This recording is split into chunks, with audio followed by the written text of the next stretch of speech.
What happens here is that, as Lori indicated earlier, that we have emerged into endangered status, and this was really a great thing. And I'm here to make sure that everyone understands and can appreciate what tools are now available to you that weren't before this change.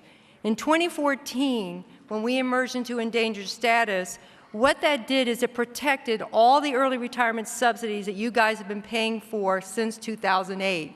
That was very important because it made some of the choices you might be making in the next few years a little more easier to stomach. So for example, your older members nearing retirement no longer have to fear that if you make a change in your option, benefits that they had earned prior to that change are going to be reduced.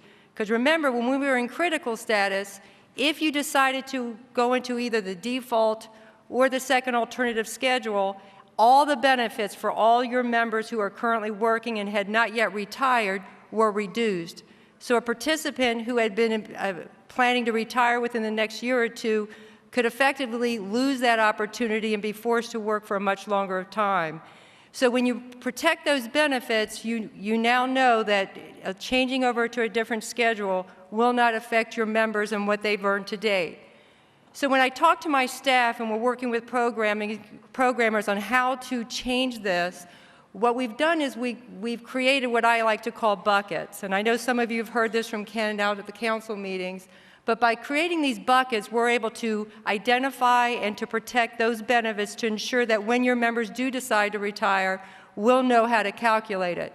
So I'm going to be the first to tell you, it's not easy to calculate a pension benefit now. You have guys traveling. There's so many different variations that I'm going to tell you, we have a staff of 30 that are more than willing to help you at any time when you're trying to advise a participant. But the first thing you need to remember is that as of 2013, anything that they've earned is now protected. So if you're in a first alternative schedule, we have gathered up and calculated all the benefits that they're entitled to receive, and we've put it in what we're referring to as their first alternative bucket. That will stay there and will remain unchanged until they retire.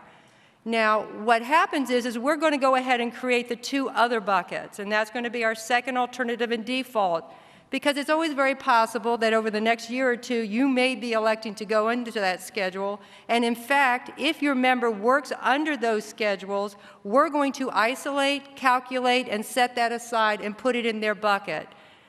Likewise, if they work in, or if you should choose the default, again, we're going to calculate and put that information in that bucket. When your member goes to retire, what we do is we calculate each of those independent buckets, and then we calculate their final benefit. So you could, in fact, have a participant who has 30 years of future service credit in his first alternative bucket. We will calculate that in addition to whatever else he has earned. And that's how we will now calculate benefits in the future. You also have to remember that you may have a member that stays within your contract area throughout his entire career as a sheet metal worker. However, if he travels outside of your jurisdiction, he in fact may earn benefits in a separate and independent bucket. So you could have a guy who works in your area and has benefits in all three buckets, even though he's never transferred out. Oh goodness, here we go. Okay, I'm going to skip over these slides. Oh my goodness, what have they? Did LeBlanc touch this? That's all I'm saying. Okay. Here's an example of John. John has retired, or he's planning on retiring, and he's earned $2,675 in his normal retirement, benefits in his first alternative bucket. Over the next couple years before he retires, he earned $75 worth of benefits in the default, and he earned 0 benefits in the second alternative. And we're going to walk through what happens to John's benefit when he goes to retire. But during the course of this conference, it's come to our attention, or at least I've noticed, that there's a big call out to have guys travel. And while we're sitting at the booth, we have a lot of business managers, agents, and reps coming by. And it seems to be, or the thoughts are, that none of their guys are going to move outside of their jurisdiction or move and start working in Locals 85 and 399, who has a big call out, because they don't participate under the 5530 program. And I'm here to tell you that it doesn't mean by traveling outside of your home local, if it's a 5530 local, that your guys are going to eventually or absolutely lose entitlement to 5530. Now, it can happen, absolutely, but traveling outside of a 5530 local does not necessarily mean you're going to lose that benefit. So, for example, just to walk through the rules, in order to qualify for a 5530 pension, you have to earn at least 30 years of future service credit. If you have 29 years and 11 months of future service credit, you're not going to qualify. So it's important to remember, if you don't have 30 years, you're not going to qualify. In addition to that, when you go to retire, you have to have earned at least 3,500 hours in the 5 calendar years before you retire at a 5530 rate. Again, anything short of 3,500 hours, you're not going to qualify. You also have to earn at least 5 of your last 10 years of pension credit in a 5530 local. And last but not least, you can't work non-sig. In other words, that's non-union. That's an absolute disqualification from that entire benefit. It can be cured, and for those of you who went to the breakout session, I'm sure you all know all the different ways, but suffice it to say, if you work non-union, you could lose that benefit. For those who do not qualify for the 5530 pension at the time they retire, they still have an opportunity to qualify for a special early retirement pension. The special early retirement pension provides for full benefits without an age reduction at age 62. In order to qualify for that benefit, you have to have earned at least a minimum of 10 years of pension credit. You also have to have worked 3,500 hours in the 5 calendars before you retire. The difference between the special early retirement pension and 5530, as far as the 3,500 hours requirement, is it can be hours in any schedule whatsoever. So, in other words, it's not limited to 5530. So we're going to walk through John. John's trying to retire now, and when he left in 2012 to start traveling, in 2012 he has the 2,100 hours in his home local, which is in both the first alternative schedule and a 5530 pension. In our example, John doesn't quite have the 30 years at the time he starts traveling, at the time in 2012. 2013, he works another 1,100 hours, and it's both first alternative, 5530. So John's on his way, and he's close to qualifying for that benefit, but he still doesn't have the 30 years of future service credit. He goes to the local union, he contacts the Smart Job Bank, and he finds that there's some other work outside of his home local. He decides he's going to start traveling. So in 2014, he travels. He works 900 hours under the first alternative schedule, but this is not a 5530 rate.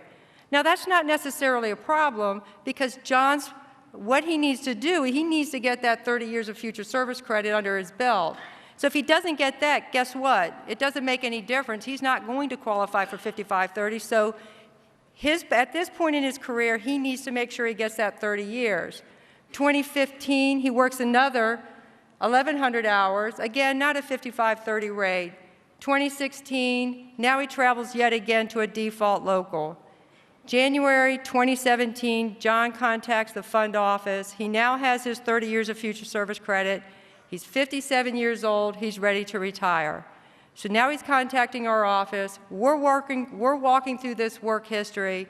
John meets all the criteria, except he does not have the 3,500 hours required at the 5530 rate.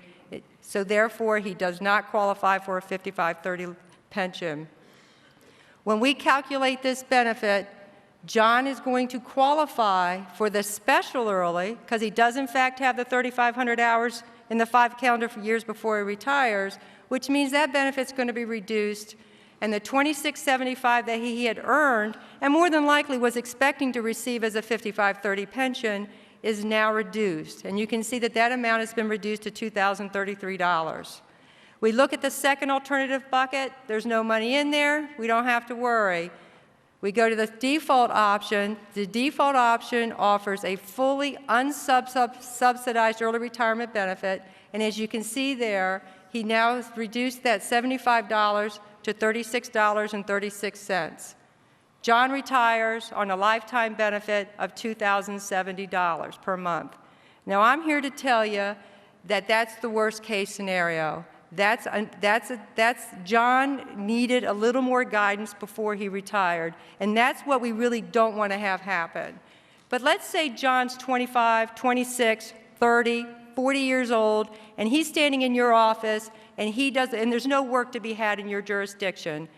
And you're calling back to the job bank, and you know there's work down in Local 399, you know there's work out there in 85, and John's willing to travel. Or let's say that there's work within your own jurisdiction, it just doesn't happen to be a 55-30 contract. Well, guess what? You need to get him that 30 years of future service credit. We don't care where the future service credit comes from. He just needs to get the 30 years in order to even be considered for 55-30. So that guy should go out there and work. He needs to work. He needs to get that credit, because without the 30 years of future service credit, who cares? He's not going to qualify for 55-30 anyway. So then the next thing is, well, why would I work under that rate? It's lower. It's lower than what I would get in my home local, and I get it. I want to get a ton of money when I retire, but if John's sitting at home and he's not working and earning anything, then guess what? Nothing's going in those buckets anyway.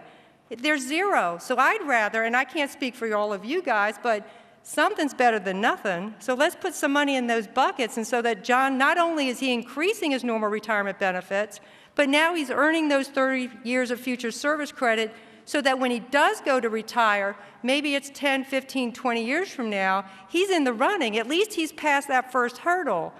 So, I mean, when they're coming to you and they're saying, I want to work, don't let 55-30 be the reason they don't travel, especially if you know, number one, they need the 30 years of future service credit, and number two, if you're looking at a guy who you know, and you can do the math, he's never going to get those 30 years of future service credit because maybe he didn't come into the trade until he was 40.